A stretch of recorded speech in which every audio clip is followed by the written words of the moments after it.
अपना chapter continue कर रहे हैं।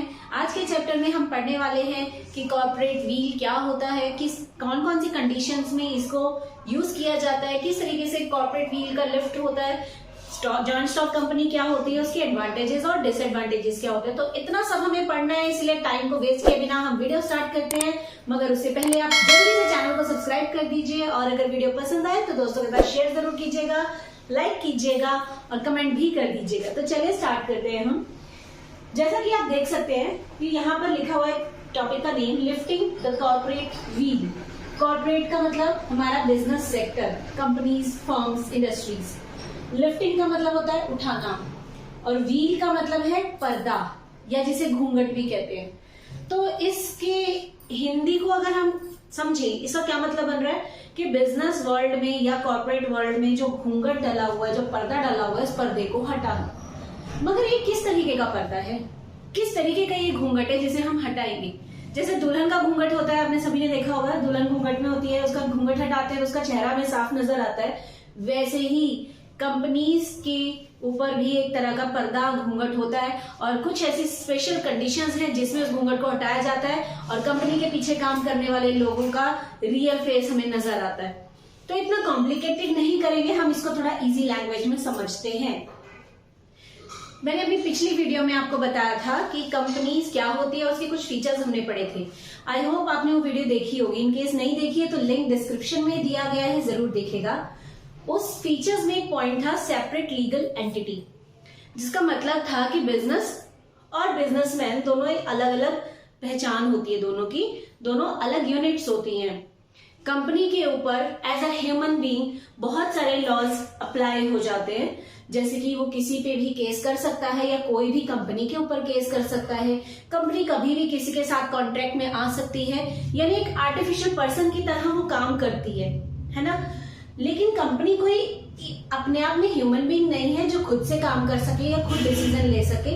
इसीलिए कंपनी को चलाने के लिए हमें कुछ लोगों की जरूरत पड़ती है, जिसे हम बोर्ड ऑफ डायरेक्टर्स या मैनेजमेंट मेंबर्स भी कहते हैं। ठीक है, अब होता क्या है, बेसिकली कुछ लोग इस फीचर का गलत इस्तेमाल करना शुरू कर देते हैं, क्योंकि वो जानते हैं कि कंपनी एक सेपरेट एंटिटी है। अगर कंपनी की तरफ से कोई भी फ्रॉड होता है या कोई गलत कॉन्ट्रैक्ट हो जाता है तो सामने वाली पार्टी कंपनी के ऊपर केस करेगी।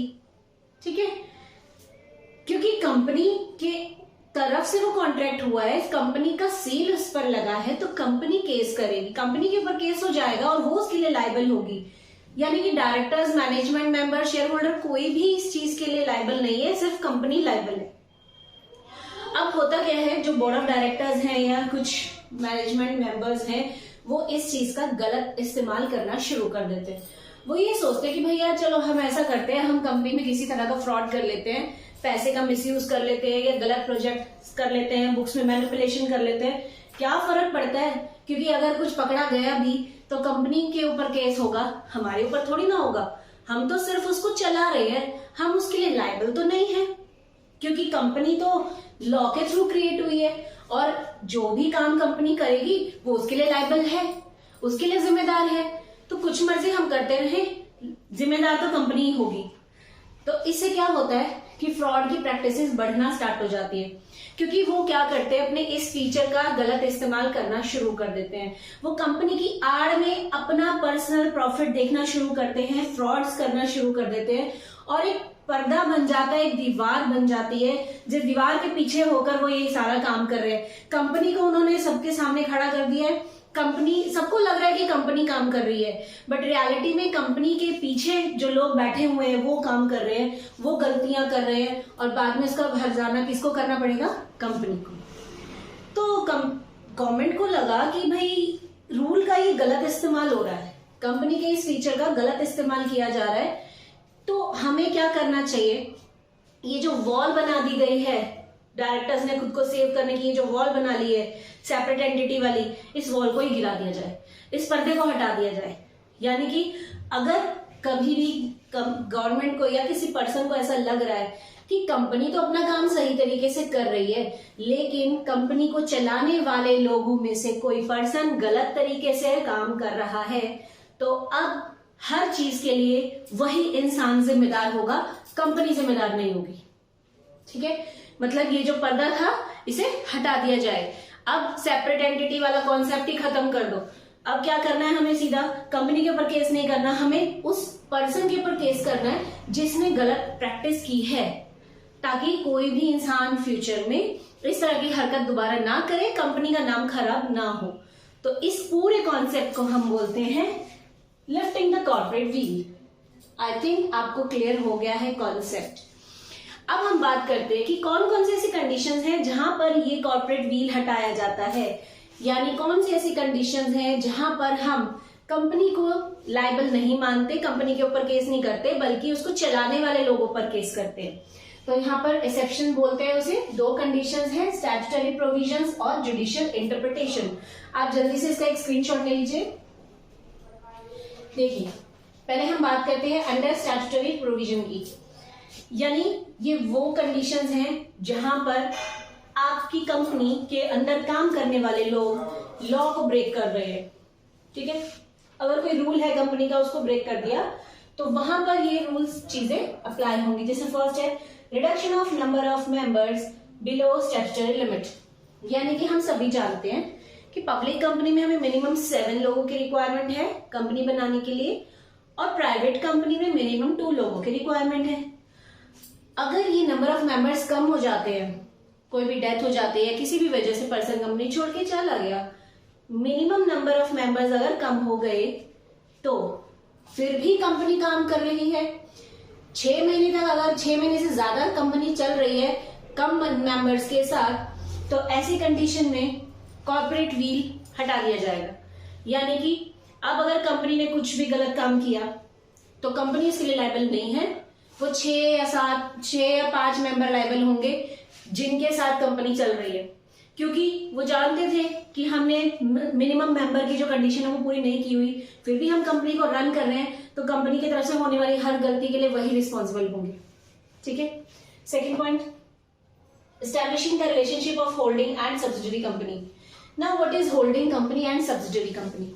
देखिए, कई बार क्या होता है कि एक बड़ी कंपनी कंट्रोल कर रही होती है किसी और कंपनी के वर्किंग को। जैसे कि ए कंपनी है, उसकी मैनेजमेंट बहुत स्ट्रांग है, उनके पास अच्छा पैसा है, तो वो बी कंपनी की मैनेजमेंट को कंट्रोल कर रही है, वहां पे डिसीजंस ले रही है। तो जो कंपनी किसी और कंपनी को कंट्रोल करती है उसे होल्डिंग कंपनी कहते हैं, क्योंकि उसने सामने वाली कंपनी को होल्ड किया हुआ है। और जो कंपनी उसके अंडर काम कर रही है उसे सब्सिडरी बोला जाता है। ठीक है, तो अगर ऐसी कंडीशन है कि सब्सिडरी कंपनी को कोई और कंपनी कंट्रोल कर रही है, तब वहां पर सेपरेट लीगल एंटिटी का कॉन्सेप्ट चलेगा। यानी कि अगर सब्सिडरी कंपनी ने किसी भी तरह का फ्रॉड कर दिया या गलती कर दी, तो ऐसा कभी नहीं होगा कि हम होल्डिंग कंपनी को बोले कि भाई तू इसके लिए लायबल है, क्योंकि तू इसको कंट्रोल कर रही है, तू यहाँ मैनेजमेंट हैंडल कर रही है, तो तेरी कंपनी इसके लिए लायबल है। नहीं, ऐसा नहीं होगा। होल्डिंग कंपनी सिर्फ उसको कंट्रोल कर रही है, बट डिसीजन मेकिंग तो सब्सिडरी के पास था, तो अगर उसने कोई गलती की है तो वही उसके लिए लायबल रहेगी। ठीक है, नेक्स्ट है investigating the affairs of company. यानी कि अगर कभी भी हमें ऐसा लग रहा है कि कंपनी के अंदर किसी तरह के फ्रॉड चल रहे हैं, कुछ गलत प्रैक्टिसेस हो रही है, तो उसको चेक करने का राइट होता है कंपनी लॉ के पास। वो किसी भी पर्सन को एज ए इन्वेस्टिगेटर भेज सकते हैं, बुक्स की चेकिंग कर सकते हैं, और जो इंसान गलत कर रहा है, गलत करता पाया जाएगा, वही लायबल होगा उन चीजों के लिए, यानी वही जिम्मेदार होगा, केस उसी पर होगा, कंपनी पर नहीं होगा। Next, investigating frauds. सेम ही है, अगर हमें लग रहा है कि कंपनी में फ्रॉड चल रहे हैं, तो जो इंसान फ्रॉड कर रहा है हम उसे ही पकड़ेंगे। नहीं तो क्या होगा, अगर आप उस पर्सन को और कंपनी को अलग अलग एंटिटी समझेंगे और हर चीज के लिए कंपनी को ही जिम्मेदार समझेंगे, तो इससे तो कंपनी का लॉस है। कंपनी ने तो गड़बड़ नहीं की ना, गड़बड़ तो उस इंसान ने की है, वो इंसान इसका फायदा उठा रहा था कि गलती मैं करूं, पकड़ा हो जाएगा। ठीक है, तो ऐसा होने नहीं देना है, जिसने मिस्टेक की है उसी को पकड़ा जाएगा। Next, non disclosure of companies name. अगर कोई कॉन्ट्रैक्ट साइन किया जा रहा है या कोई लिस्ट बनाई जा रही है, कोई भी काम किया जा रहा है और उस कॉन्ट्रैक्ट के पेपर्स में कंपनी का नाम सही तरीके से मेंशन नहीं है, कंपनी का एड्रेस सही तरीके से मेंशन नहीं है, बोर्ड ऑफ डायरेक्टर्स वगैरह के बारे में कंप्लीट इन्फॉर्मेशन नहीं है, तो ऐसी कंडीशन में हम कंपनी को जिम्मेदार नहीं समझेंगे, हम उस इंसान को जिम्मेदार समझेंगे जो उस कॉन्ट्रैक्ट पर साइन करेगा। क्योंकि कंपनी कोई इंसान तो है नहीं कि वो खुद ही साइन कर दे, उसकी तो सिर्फ स्टैंप लगती है। स्टैंप के बाद जो इंसान उन पेपर्स पे साइन करता है वही रिस्पॉन्सिबल माना जाएगा। Next, investigating companies ownership. Company की ओनरशिप को हम जब चाहे जाकर चेक कर सकते हैं कि कौन कौन उसमें ओनर है, उनकी कंप्लीट डिटेल, एड्रेस, उनके ऑब्जेक्टिव सब कुछ हमें पता होने चाहिए। इन केस हमें कोई भी गलत करता पाया जाए तो हम उसको पकड़ सकते हैं, उसके खिलाफ केस कर सकते हैं। Next, miss statement in prospectus. आप सभी को शायद पता होगा कि जो भी कंपनीज होती हैं, अगर उन्हें शेयर होल्डर को अपनी कंपनी में पैसा इन्वेस्ट करने के लिए बुलाना है तो उसके लिए वो प्रोस्पेक्टस इशू करते हैं, जिसमें वो कंपनी के शेयर्स के बारे में डिटेल देते हैं, कंपनी के ऑब्जेक्टिव्स के बारे में बताते हैं, प्रॉफिट लॉसेस, एसेट्स, लायबिलिटी, सब कुछ डिटेल में बताते हैं। जिस चीज पर ये लिखा जाता है उसे प्रोस्पेक्टस कहते हैं। तो अगर हमने कोई प्रोस्पेक्टस इशू किया शेयर होल्डर्स को, लेकिन उसमें हमने कोई गलत चीज टाइप कर दी है और गलत इंफॉर्मेशन हमने शेयर होल्डर तक पहुंचाई है, शेयर होल्डर ने उस इंफॉर्मेशन को पढ़ लिया और उसके बेसिस पर उसने हमारी कंपनी में पैसा इन्वेस्ट कर दिया, तो अब बाद में जब पता चलेगा शेयर होल्डर को, वो कंपनी के ऊपर केस नहीं करेगा, वो उस इंसान पे केस करेगा जिसने वो प्रोस्पेक्टस इशू करवाया था, क्योंकि प्रोस्पेक्टस में सब कुछ करेक्ट लिखने की जिम्मेदारी उसकी थी। अगर वहां पर उसने कुछ मिसप्रिंट करवाया है तो उसके लिए वही लायबल होगा, कंपनी जिम्मेदार नहीं है। तो ऐसे केस में हम कंपनी को केस नहीं करेंगे, उस इंसान पे केस करेंगे। ठीक है। अब कुछ ऐसी कंडीशंस होती हैं जहां पर हम रूल्स की बात नहीं करते, हम एक्शन लेने की बात करते हैं, उनको बोला जाता है जुडिशियल इंटरप्रिटेशंस।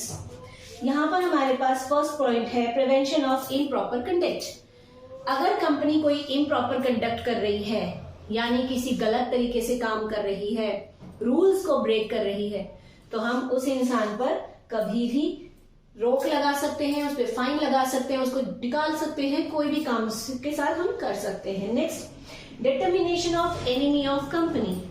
अब कंपनी में जितने भी लोग काम कर रहे हैं, जरूरी नहीं है कि वो सारे ईमानदार हों, जरूरी नहीं है कि वो सारे कंपनी के वेल विशर हों। कुछ लोग ऐसे भी होते हैं जो काम तो कंपनी के लिए कर रहे हैं बट कंपनी के सीक्रेट्स लीक करके किसी और को बेच रहे हैं। ऐसे लोगों को बोला जाता है कंपनी का एनिमी, दुश्मन। तो कंपनी के दुश्मन की पहचान अगर हमें हो गई है तो हम उसके ऊपर केस करेंगे, उसको जेल करवा सकते हैं, उसको कंपनी से निकलवा सकते हैं, बहुत से लीगल एक्शन उसके खिलाफ लिए जा सकते हैं।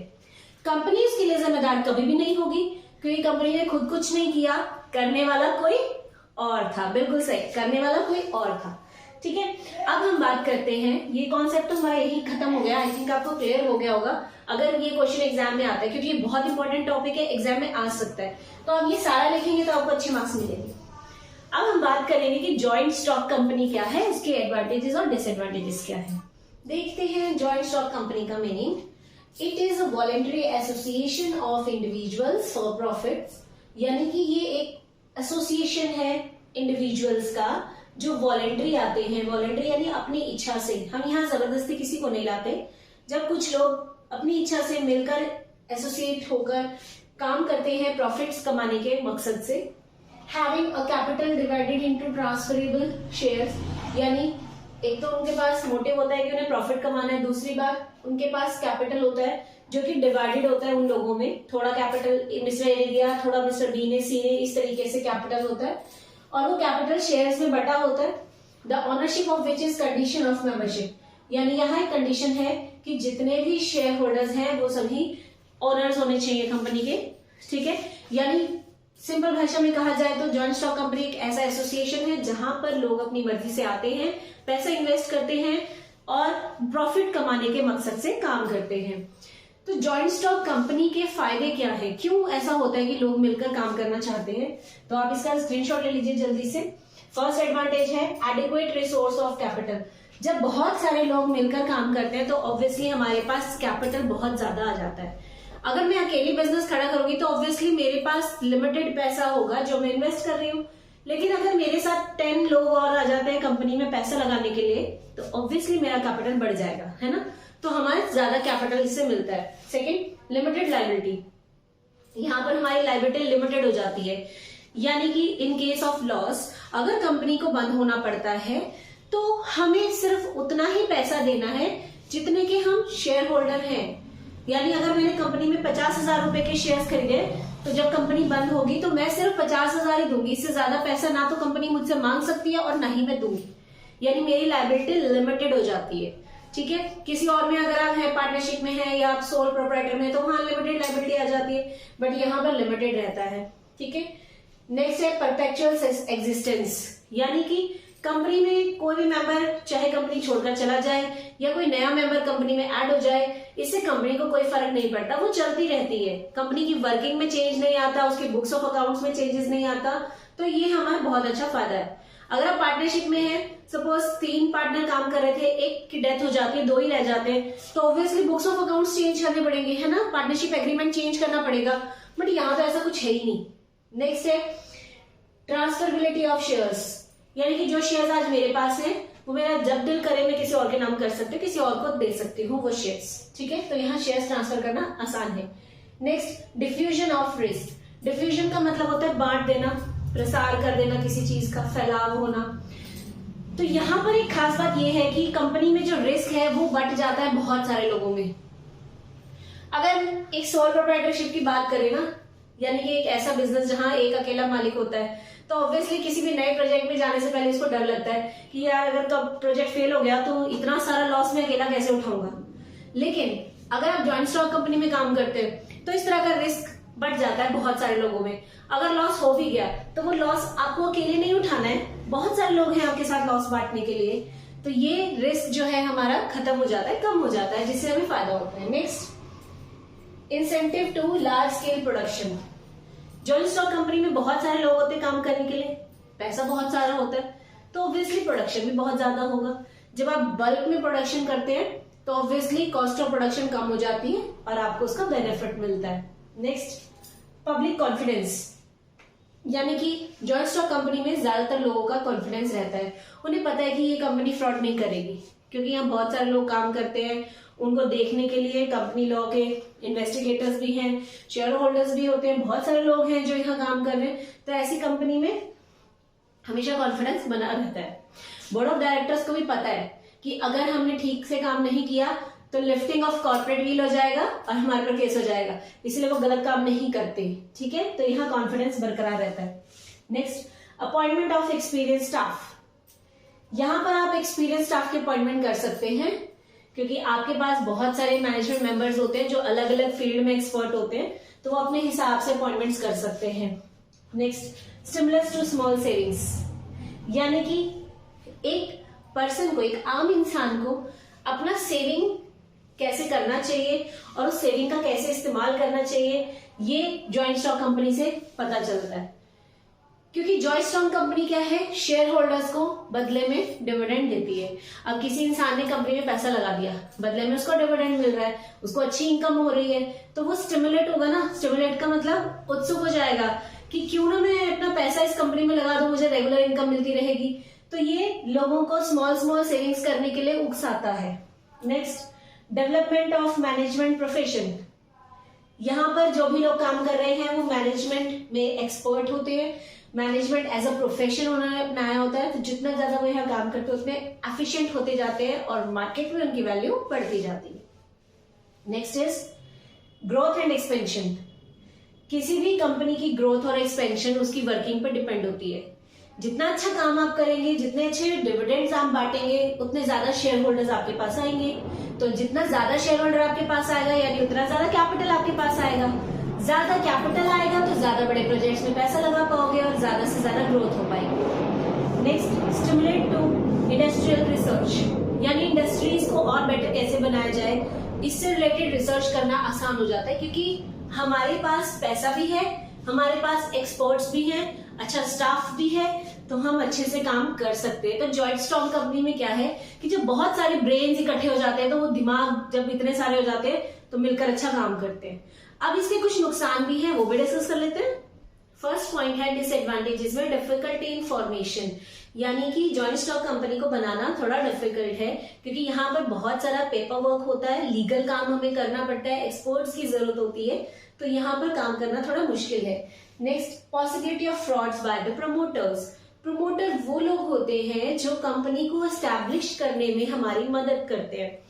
जैसे सपोज करते मुझे अगर कोई कंपनी ओपन करनी है, तो हो सकता है मुझे कंपनी के सारे लीगल प्रोसीजर ना पता हो, कौन कौन से डॉक्यूमेंट्स लगते हैं मुझे ये नहीं पता, प्रोस्पेक्टस कैसे बनाना है मुझे ये भी नहीं आता, तो मैं क्या करूंगी, मैं प्रमोटर्स की हेल्प लूंगी। प्रमोटर्स हमारी कंपनी हमें एस्टैब्लिश करके देते हैं, पूरा पेपर वर्क करते हैं, प्रोस्पेक्टस इशू करते हैं, और बाद में जब सब काम हो जाता है तो कंपनी हमें सौंप कर अपना कमीशन लेके चले जाते हैं। तो कई बार जो प्रमोटर होते हैं वो कंपनी को एस्टैब्लिश करते समय फ्रॉड्स कर देते हैं, क्योंकि वो कंपनी उनकी नहीं है, वो किसी और की कंपनी है, उनने तो सिर्फ वो कंपनी खड़ी करनी है, तो वो सोचते हैं कि चलो भाई फ्रॉड करके चले जाते हैं, बाद में अगर कुछ भी होगा तो जिम्मेदार तो कंपनी है या उसके अंदर काम करने वाले लोग हैं, हमें तो कोई नहीं पूछेगा। तो ऐसी कंडीशन में फ्रॉड के चांसेस हो जाते हैं। Third, encouragement to monopoly. ये मोनोपोली को बढ़ावा देता है। मोनोपोली का मतलब जहां पर पूरी मार्केट में हमारा कब्जा हो। अब कई बार ऐसा होता है कि कंपनी जो है जॉइंट स्टॉक कंपनी वो बहुत बड़ी होती है, बहुत सारे शेयर होल्डर होते हैं उसके पास, बहुत प्रॉफिट वो कमा रही होती है, तो मार्केट में ज्यादा शेयर उसके पास होता है।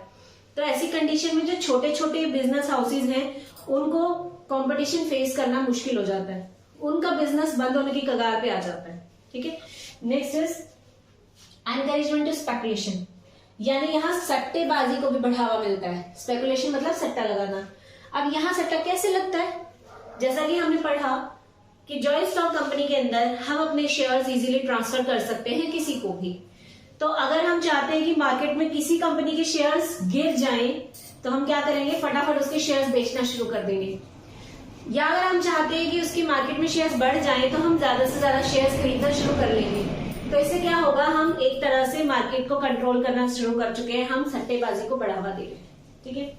Next is conflict of interest. Conflict का मतलब होता है टकराव होना, और इंटरेस्ट का मतलब होता है फायदा होना। तो ये कह रहा है कि कंपनी में जितने भी लोग काम कर रहे हैं उन सभी के जो इंटरेस्ट हैं उनमें टकराव हो जाता है। कैसे? प्रेफरेंस शेयर होल्डर चाहता है कि इक्विटी शेयर होल्डर को जितना भी प्रॉफिट उन्हें देना है दे दीजिए, और बाकी सारा का सारा प्रॉफिट बचा के एज अ रिजर्व अपने पास रख लो ताकि फ्यूचर में काम आ जाए। और इक्विटी शेयर होल्डर सोचता है कि भाई जितना भी प्रॉफिट है वो बचा कुचा सारा कुछ हमें मिल जाए क्योंकि हम है रियल ओनर। ठीक है। तो ऐसी कंडीशन में दोनों के हितों में टकराव हो गया, दोनों की मन मर्जी अलग अलग हो गई, तो कंपनी को प्रॉब्लम फेस करनी पड़ सकती है। नेक्स्ट, एक्सेसिव लीगल एग्जिस्टेंस, यानी एक कंपनी को बनाने के लिए बहुत लीगल वर्क करना पड़ता है, बहुत सारे लॉज हमें फॉलो करने पड़ते हैं, तो ये थोड़ा मुश्किल हो जाता है। Next, lack of secrecy. देखिए किसी भी कंपनी में जितने ज्यादा शेयर होल्डर्स होंगे उतना ही ज्यादा आपकी सीक्रेसी लीक हो जाएगी, क्योंकि कंपनी में किसी भी नए प्रोजेक्ट में पैसा लगाने से पहले हमें शेयर होल्डर की मर्जी जाननी होती है, उनसे परमिशन लेनी होती है। अब अगर शेयर होल्डर की परमिशन चाहिए तो उसको सारी डिटेल्स भी देनी पड़ेंगी, और अगर आप अपनी डिटेल्स उनके साथ शेयर करेंगे तो ऑब्वियसली आपका डेटा जो है वो लीक हो जाएगा, तो यहाँ पर सीक्रेसी कम होती है। Next, delay in decision making. Obviously इतने सारे शेयर होल्डर्स के साथ मीटिंग करना, उनको बात समझाना, उनसे रिप्लाईज लेना, उसके बेसिस पर डिसीजन लेना, ये सारा टाइम कंज्यूमिंग प्रोसेस होता है, तो यहाँ डिसीजन मेकिंग में ज्यादातर डिले हो जाता है। Next, exploitation of share holders. ये तो हम सभी जानते हैं कि कंपनी में जिसने पैसा लगाया वो सारे शेयर होल्डर है, और ये जरूरी नहीं है कि शेयर होल्डर सिर्फ एक ही शहर से या एक ही स्टेट से हो। शेयर होल्डर तो किसी भी स्टेट से हो सकता है, इवन फॉरेन कंट्री का भी हो सकता है।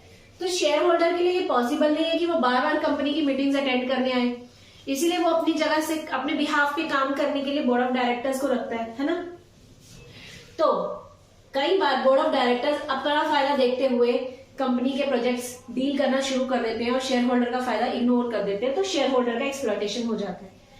Next is corruption. करप्शन तो बहुत इजी पॉइंट है। कंपनीज जो है वो करप्शन को बढ़ावा देती हैं। कैसे? क्योंकि जो बड़ी बड़ी कंपनीज होती है वो अपने प्रॉफिट का कुछ हिस्सा बचा के रखती है इलेक्शंस के टाइम के लिए, कि जब इलेक्शंस आएंगे तो हम पॉलिटिशियंस को ये पैसा देंगे चुनाव लड़ने के लिए, उनकी पार्टी में सीट्स खरीदने के लिए, ताकि अगर ये जीत जाए, मतलब ये पार्टी इलेक्शन जीत जाए, तो जीतने के बाद हमारे इशारों पे चले, जैसा हम चाहेंगे वैसा ही करे, क्योंकि हमने इसको पैसा दिया है तो ऑब्वियसली ये हमारे एहसानों के नीचे दब गया और अब ये पॉलिटिशियन हमारी बात को सुनेगा। तो ऐसा करने से करप्शन क्रिएट होता है। ठीक है, तो जरूरी नहीं है कि हर सरकार में ऐसा हो, हर पॉलिटिशियन एक जैसा नहीं है, कहीं कहीं ये चीज प्रैक्टिस में हो जाती है। तो इस चीज को ध्यान में रखते हुए हम कहेंगे कि जॉइंट स्टॉक कंपनी जो है वो अच्छी भी है, बट कुछ हद तक उसमें कुछ कमियां भी हैं, और अगर इनको हटा दिया जाए तो जॉइंट स्टॉक कंपनी बहुत अच्छे से काम कर सकती है। तो इसी के साथ हमारा चैप्टर 1 तो कंप्लीट होता है। नेक्स्ट वीडियो में चैप्टर 2 पढ़ेंगे। Till then bye bye, have a good day.